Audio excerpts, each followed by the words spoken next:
河童呢，可以说是日本最出名的妖怪之一了，在日本的百妖中排行第7位。日本的民俗学家柳田国男呢，在《山岛名谈集》里面也写过一篇关于河童把马拉进河里的传说。那么那里面就说它的形体像青黑色的猴子，手脚呢似鸭掌，头顶呢凹陷处顶着一个碟子。无论是水中还是陆地上呢，只要碟子里的水不干涩的话，则力大无穷，能与人和马呢角力。但头顶的水如果干的话呢，则全身无力。所以说在日本呢，有句俗话就是形容天大的灾难呢就叫做河童灭顶。而河童呢多出没在水边，虽然日本全国各地都有河童出没的这个传说，不过其中却以琵琶湖的河童传说呢起源最早。附近的那个安土寺里面甚至还藏有河童的木乃伊。据传说呢，琵琶湖中呢栖息着各种不同类型的河童，其中一些呢品行还较差的河童每年都会害许多无辜的人溺毙。那么这些行为不良的河童会躲在水里，趁机呢会拉住人的脚，然后把人拉到水里。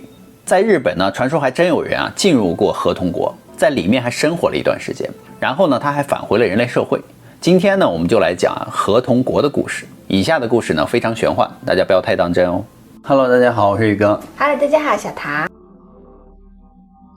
而河童其实最早传说是来自于中国，在战国时代的初期呢，在魏国的一个小县城里面每到雨季呢，就常常会引发河灾、洪水，而夺去了许多人的生命和财产。当地的神婆以河伯娶妻为名呢，迫使年轻的女子呢献祭给河伯。这里面其实就是串通官员大肆敛财的招数。但是中国的河伯传到日本之后就变成了河童。据江户时期儒学家古贺同安呢编著的《河童考证文献集》呢，《水浒考略》中就描述了大部分的河童的身高在60厘米到1米左右，体重呢在18到30斤左右，外形如儿童般瘦小。他们头顶上长着椭圆形的圆盘，而圆盘会随着年纪的增长越加的坚硬。河童的身体的肤色如变色龙般，会随着身边的环境而变化，所以一般是很难发现它们的。其中最经典的就是日本的作家呢芥川龙之介，他就曾经写过《河童》一书，这是1927年的作品了。书中就说呢，河童不是可怕的水鬼，反而成为了一种幽默风趣的典型的一种物种，它能够引领人类呢进入一个神奇的乌托邦世界。关于河童国的故事呢，是从一个精神病人误入河童国而说起的。故事呢就开始于 S 精神病院呢23号病人。那是在3年前的一个夏天23号的病人呢登山的途中忽然遇到大雾，惊见一只传说中的河童。于是呢在追逐的过程中呢就不小心落入了某个洞口，于是便开启了河童国的生活。他说他在这个河童国与许多的河童有着密切的关系，有渔夫八谷音乐家克拉巴克诗人特库以及哲学家马古等等他与他们都成为了好朋友。在目睹诗人特库去世后于是那个特库还回魂追问自己死后的名声是如何的时候，他就对这个河童国的种种异象顿感到了郁闷与窒息。随着长时间他对于这个河童国的深入了解之后呢，他就发现这个自认为比人类开化的一个河童国也存在着许多弊病和丑恶。于是呢他就决定回到人类的社会。他在一名出生就是老年，面貌不断的在倒退变年轻的一个河童呢，他已经110多岁的老河童的帮助下呢，他如愿回到了人类社会。那么回到人类社会以后呢，却又无法适应人类的皮肤的味道，于是他就想念起了干净的河童的味道。回来1年之后呢，因为事业上的失败又想起了河童国，那么各种情绪就导致了他精神病发，而被抓入了精神病院。书中就说了很多人类世界与河童世界的不同之处。他说终身定居在河童之国的人类呢不在少数，仅仅因为人类并非河童呢，人类在河童国属于特别保护的居民，他们在那里还可以享受到不劳而食的特权。河童国的一切呢都很小，他说住在这个房间里就像住在儿童房一样，而且河童呢是不穿衣服的，而且以我们人类觉得正常的事情为可笑，同时呢以我们人类觉得可笑的事情呢为他们正常的事情，就是一切都跟我们人类是反着来的。比如他们对河童国呢不穿衣服表示疑问，但是河童呢就嘲笑他说穿衣服遮掩呢才更可笑，仿佛呢在对比一些衣冠禽兽的比喻。而他们觉得我们人类为了夫妻双方而生下孩子可笑。那么在河童国里呢，当妻子快要生产的时候雄河童会像打电话一样的对着妻子的肚子呢就询问这个小河童，你愿不愿意生到这个世界上来呢？而医生呢也会把同样的话再问一遍这个小河豚。这个尚未出世的小河豚呢，因为担心父亲的精神病会遗传给他呢，而他就觉得河童的存在呢是一件很坏的事情，而拒绝出生。于是站在一旁的这个助产婆就会连忙拿着一只很粗的玻璃管呢，给他的老婆注射一支不知道什么的液体。于是这个女河童的肚子呢一下子就扁了下来，而小河豚呢就消失了，因为她拒绝出生嘛。而在河童的这个社会里面啊，他们还鼓励身体健全的河豚男女呢与不健全的河童男女啊结婚，以达到降低恶性遗传因子的目的。而在河童的世界恋爱的过程中呢，雌河童呢会不顾一切地追逐他心目中的雄河童，父母兄弟也会出手相助，这与人类社会啊是相反的。而他们的音乐的审查制度更是奇怪，河童呢是分辨不出音乐的好坏的。他们为了防止不堪入耳、伤风败俗的这个音乐呢被河童啊误听，所以禁止演奏音乐。而河童的警察会出现在各种的演奏现场，但是他们并不动手阻拦，只是一味的怒喊禁止演奏。在河童的社会里面呢，他们无需人力，仅仅用驴的这个脑髓晒干磨成粉，就可以通过机器呢制造出比如说报纸啊、图书、绘画等等。而且他们的法律很奇怪，支持安乐死，把去世的这个河童呢肉还能可以做成食物卖给活着的河童。在河童国呢，不论任何一种犯罪行为呢，当使之发生的事由消失之后呢，便不得惩罚该犯罪者。因为河童的神经结构啊非常纤细，只要他们听到关于自己的罪名呢，动辄他们就会死亡，轻则呢他们都会重病，甚至有些河童只要听到别人对自己的非议呢，他们就会发病，严重的也会死亡。所以这有可能是他们不追责的原因。在河童国呢，还有一个最大的教叫生活教，是河童国势力最大的宗教。它的神是无所不能的生命之树，因为这个生命树创造了雌河童，又应雌河童的要求呢，取了雌河童的脑髓创造了雄河童，并留下了神的祝福。祝福里面就说：来吧，旺盛的生育吧。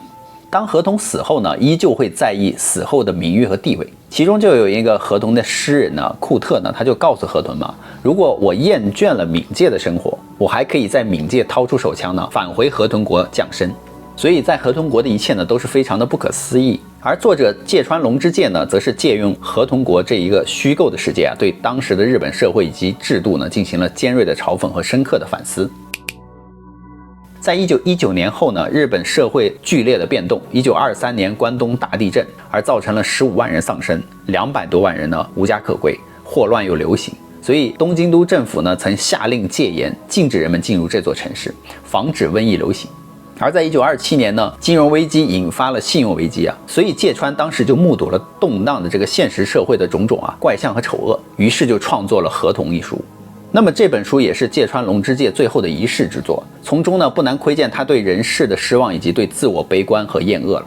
那说了这么多，河童到底是何种生物呢？在中国啊，当时曾经称河童为水虎。据《本草纲目》记载啊，水虎是居住在湖北省的河流中的妖怪，外表看起来类似于3、4岁的儿童，但是身体呢却覆盖着连弓箭也无法射穿的坚硬的鳞片。通常呢都是全身潜入水中，只露出很像虎爪的这个膝盖在水面上。它们是由鸟的嘴、青蛙的四肢、猴子的身体以及乌龟的壳，如同多种动物的一种综合体。传说其弱点呢就是头顶的那个碟子了，只要诱骗河童弯身呢，让它头顶的碟子里装的那个水啊流尽的话，它就会精疲力尽。很多的日本人就相信有河童，虽然有很多人看过啊，日本人就认为河童喜爱的食物就是小黄瓜、茄子、南瓜。而河童讨厌的东西呢，就是牵牛花、葫芦啊。他的兴趣呢，则是跟小朋友们啊玩相扑游戏。而在古时候呢，很多民众就认为河童是水中的精灵，被奉为水神，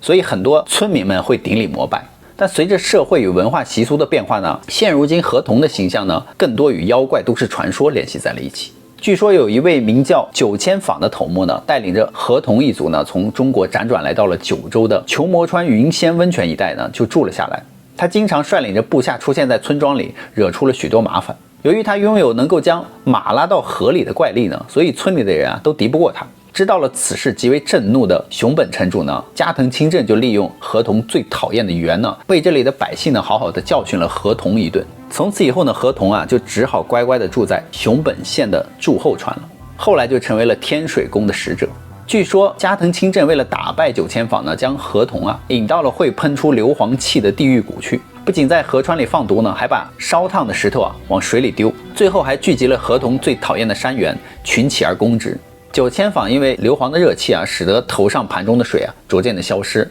等到盘里的水蒸发的差不多的时候啊，他才束手就擒。只好求城主放他一马，答应呢从此再不危害地方。这就是河童的传说了。而河童呢是与欧美人传说的，比如说人鱼、蛙童等一系列生物相似。在加拿大的拉歇鲁博士呢，于1982年就提出过河童和恐龙人同类，而推断其渊源。拉歇鲁博士原先假设，如果恐龙当初不灭绝的话，会演变成何种生物呢？恐龙人呢被描绘出的形态就和河童非常的相似。以古代生物学家的常识而言呢，恐龙大约在6500万年前因为环境剧烈的变化而绝种。然而栖息在水边的小型恐龙比较不受环境的变化影响，因此水边的恐龙倘若当时生存下来的话，应该会进化成河童般的生物才对啊。所以河童真相至今仍不明。而河童的目击事件自古就有，20世纪末也有不少，但留下的证据却不多。在1997年呢，和歌山县的季之川呢，有人意外的就拍摄到极为珍贵的河童照片，颇似人类啊，但仔细的分析呢，却不是人类，头部的颜色介于红与深绿之间。在1991年6月呢，宫崎县也发生了发现河童的事件。当天呢，住在西都市的松本市呢，买东西回家的时候啊，他打开了房门，顿时就觉得有一股腐烂一样的腥臭味飘了过来。而松本呢，在地上还看到了许多的小脚印，是一种泥一样茶褐色的足迹。松本下意识地以为是小偷穿着鞋侵入了他的家，并仔细的观察，但东西呢却完全没有被偷，而房间是锁的，反而没有盗贼侵入的感觉。所以他观察这个足迹的长度大概12公分，步伐呢是60公分，是很像大人普通足迹的脚印，但为三角形，3只脚趾之间还有蹼，所以松本就认为可能是动物入侵了他的家。本是想着拿布擦掉这个脚印啊，但当时却擦不掉。沿着足迹走呢，最后这个松本就在门口的门边目击到了体长1公尺、头顶部有碟子，而手足有蹼以及有背甲壳的一个河童。于是松本赶紧就跑回去拿照相机想要拍下来，他才成功的拍到了河童最清晰的照片。那么这些目击的事件与照片的真伪呢，不容易判断，于是现在呢，人们还在持续研究。那无独有偶呢，在美国也出现过类似于河童的东西，在美国呢叫多佛恶魔，也是河童的另一种形态。那么多佛恶魔是美国的马萨诸塞州啊，名叫多佛的一个城镇被目击到的。这是发生在1977年4月的一件事情啊，在美国的马萨诸塞州的多佛镇呢，3个17岁的青年驾驶汽车行驶在一条偏僻的路上。他们中的一个叫比尔巴特利特呢，在石墙的附近就发现一个奇怪的生物。当他转过身来啊，用那双大眼睛亮得像橙色宝石一样的双眼看向这个车灯的时候，一个和他身体一样大的头就架在了那个细长的脖子上。他的身体呢，比尔说像我们一样很修长，而且他有一双大手和大脚。另外相似的是，这个怪物是秃顶的，似乎很粗犷。它苍白的皮肤啊，粗糙的像砂纸一样。它只在我们的视线里出现了几秒钟，车上的人没有一个人看到这个怪物。人们都相信啊，比尔呢是疯了。那么那天夜里，他回到家就把他所见所闻就画下来。于是当时的这个地方的报刊就发表了他的这个画作的作品，取了绰号为多佛恶魔。那时他的家人呢都没有人相信他，于是啊，比尔非常的沮丧。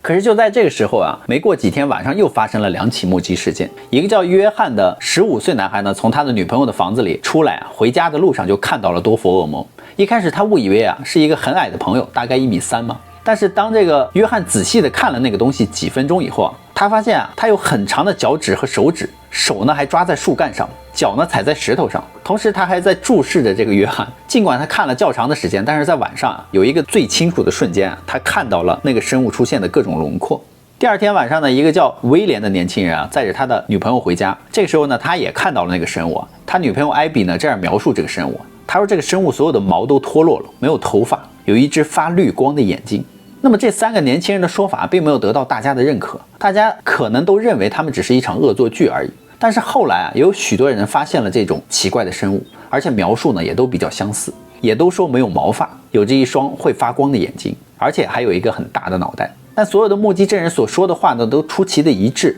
显然这些人啊并没有歪曲事实，也许他们所看到的真的是一种生物，以至于多佛恶魔是否是河童呢，还是外星的生物还有待研究。至今呢，还没有人啊敢在见到多佛恶魔或者是河童的时候呢去抓住它，而河童呢也没有发现其确实存在的证据。那么好了，故事呢宇哥就讲完了。好啦，我们今天的视频就到这。喜欢我们频道的朋友，欢迎在下方留言与我们互动哦。别忘了订阅关注宇哥与小唐的频道哦。拜拜。拜拜。